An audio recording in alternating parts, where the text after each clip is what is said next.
Myslím, že by to chtělo trochu vděku. Já tam nebyl. Přesně, ty ne. Ale byl jsem tam, když si namířil na Ricka zbraň. Ty jsi ho pěkně vyčíhal na mužce a držel si ho tam.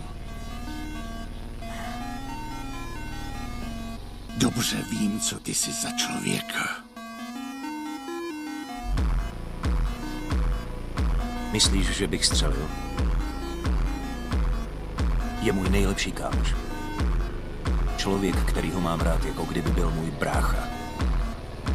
Myslíš, že jsem takovej člověk? Myslím. Možná bychom to měli promyslet.